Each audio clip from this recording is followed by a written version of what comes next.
నంద్యాల జిల్లా కలెక్టరేట్ ఆవరణలో మెప్మా ఆధ్వర్యంలో ఏర్పాటు చేసిన తృప్తి క్యాంటీన్ను రాష్ట్ర న్యాయ మైనారిటీ సంక్షేమ శాఖ మంత్రి ఎన్ఎండి షారూక్ ఘనంగా ప్రారంభించారు. ఈ సందర్భంగా మంత్రి మాట్లాడుతూ తక్కువ ధరకు నాణ్యమైన ఆహారం అందించడమే క్యాంటీన్ లక్ష్యమని, కలెక్టరేట్కు వచ్చే సామాన్య ప్రజలు, ఉద్యోగులకు ఇది ఎంతో ఉపయోగకరమని తెలిపారు.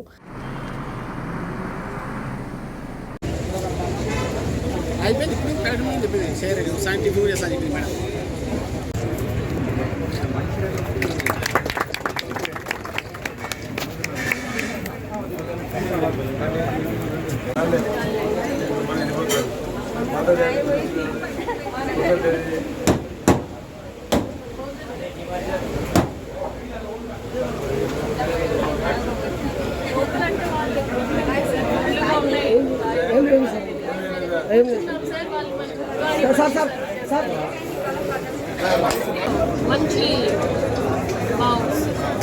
క్వాలిటీ కానీ రైస్ కానీ చాలా బాగుంది. వాటర్ కరెక్ట్గా వేయడం కావాలి.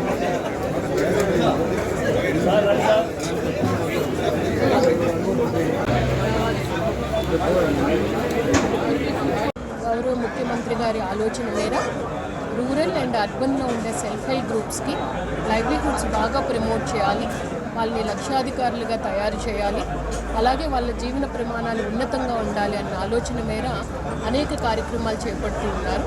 అందులో భాగంగా ఈరోజు మన నంద్యాల జిల్లాలో రూరల్ అండ్ అర్బన్ ఎస్హెచ్జి గ్రూప్స్కి లైవ్లీహుడ్ యాక్టివిటీస్ ప్రమోట్ చేసే భాగంలో మనం గత వారం అరకు కాఫీని మనము రూరల్లో డిఆర్డిఏ గ్రూప్ ద్వారా మనము ఏర్పాటు చేసుకున్నాం. అది చక్కగా రన్ అవుతుంది.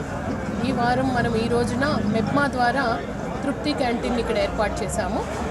వీరు చక్కగా ఈ తృప్తి క్యాంటీన్ని రన్ చేసి మంచి లాభాల్లో వెళ్ళాలి అని నేను మనస్ఫూర్తిగా కోరుకుంటూ ఉన్నాను. టీం అందరికీ కూడా విష్ చేస్తూ ఉన్నాను. అలాగే ఫుడ్ ప్రాసెసింగ్ కూడా చాలా సపోర్ట్ మన జిల్లాలో మనం ఇస్తూ ఉన్నాము. ఫుడ్ ప్రాసెసింగ్లో మనం 35% సబ్సిడీని హార్టికల్చర్ డిపార్ట్మెంట్ ద్వారా అందిస్తాము. రిమైనింగ్ బ్యాంకర్స్ లోన్ ద్వారా కూడా అందిస్తాము. కాబట్టి మిల్లెట్స్కి ఎక్కువ ప్రాసెసింగ్కి అవకాశం ఉంది. చాలామంది మన గ్రూప్ మెంబర్స్ ఎవరున్నారో వారు ఈ అవకాశాన్ని అందిపుచ్చుకోవాలని నేను మనస్ఫూర్తిగా కోరుకుంటూ టీం అందరికీ కూడా విష్ చేస్తున్నాను. Thank you. మెప్మా వారి ద్వారా ప్రభుత్వం తృప్తి రెస్టారెంట్ ఏర్పాటు చేయడం జరిగింది. ఇది 24 గంటలు కూడా 7/24 ఉంటుంది. ఇది హైవేలో కలెక్టర్ గారు, జేసీ గారు హైవేలో అలాట్ చేశారు. ఇటువంటి స్థలం దొరకదు. దాన్ని మెప్మా ఆడపిల్లలు ఇద్దరు ఉన్నారు, వాళ్ళు సద్వినియోగం చేసుకొని తద్వారా వారి ఉపాధి కలిగేటట్లు, వారి ఉపాధి కోసం ప్రభుత్వం ఈరోజు వారి ద్వారా ఇక్కడ హోటళ్ళు పెట్టి వారిని ఆదుకోవాలని చెప్పి వాళ్ళు దీన్ని బాగా కొంతమందిని ఎంప్లాయ్మెంట్ పెట్టుకొని, కొంతమంది 5 మందిని 10 మందిని పెట్టుకొని, ఎందుకంటే ఇది హైవే అయిపోయింది, మీకు అది బాగా తెలుసు. రాత్రి ఎన్ని బస్సులు పోతాయో హైవేలో మీకు తెలుసు. విజయవాడ కానీ, తిరుపతి కానీ, చెన్నై కానీ అన్ని బస్సులన్నీ ఇక్కడ ఆగుతాయి. మిడ్ నైట్ సేఫ్టీ కూడా ఉంటుంది ఇక్కడ ఉంటే. ఇక్కడ దిగి చాలా ఆటో వాళ్ళు కూడా రాత్రి కూడా చాలా ఇబ్బంది పెడతా ఉన్నారు. 200 రూపాయలు 300 రూపాయలు ఎన్జిఓస్ కాలిపోయిన అడుగుతాడు. అటువంటిది ఇక్కడ వచ్చి కూర్చుని కూడా తెల్లవారి తరకు 10 ఆడపిల్లలు చాలామంది చూశారు, చాలామంది అరెస్ట్ చేశారు, టీచ్ చేశారు, గతంలో జరిగాయి. చాలా విషయాలు కూడా మీకు తెలిసి కాబట్టి ఒక మంచి సేఫ్టీ ప్లేస్ మీ భవిష్యత్తు కోసం, మీ అభివృద్ధి కోసం, మీ పురోభివృద్ధి కోసం ఈరోజు అయితే గతంలో మనము ఒక 15 రోజుల కిందటే అరకు కాఫీ అది పట్టణ, అది రూరల్, దిస్ ఈజ్ అర్బన్. కాబట్టి దీన్ని నెప్మా అంటారు. ఈ నెప్మా ద్వారా ఉపాధి కలగాలని చెప్పి ముఖ్య దృష్టితో ఈరోజు కార్యక్రమం చేశాం. ఇది పెద్దగా మనం చెప్పాల్సిన అవసరం లేదు. దీని ద్వారా ఉపాధి కలగాల.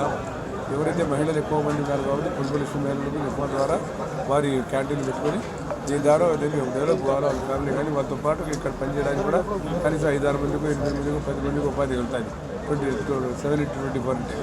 కాబట్టి ఈరోజు మంచి స్థలం, మేజర్గా స్థలం అనేది చాలా ఇంపార్టెంట్. ఈ స్థలం బ్రహ్మాండమైన స్థలము, ఇలాంటి స్థలం దొరకదు.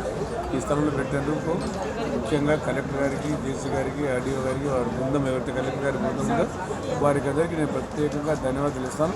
ఇచ్చిన అవకాశాన్ని సద్వినియోగం చేసుకొని మీరు దీన్ని మన క్వాలిటీని బాగా పెంచి మంచి క్వాలిటీ, ఇప్పుడు మనకి ఏ రకంగా అయితే టిఫిన్ పెట్టారో అదే రకంగా క్వాలిటీ టిఫిన్ పెట్టి భోజనాలు కూడా మంచి భోజనం పెట్టి మధ్యాహ్నం కానీ రాత్రి కానీ మీరు లంచ్ కానీ డిన్నర్ కానీ బాగా ఏర్పాటు చేసి దీన్ని అభివృద్ధి చేసుకోండి.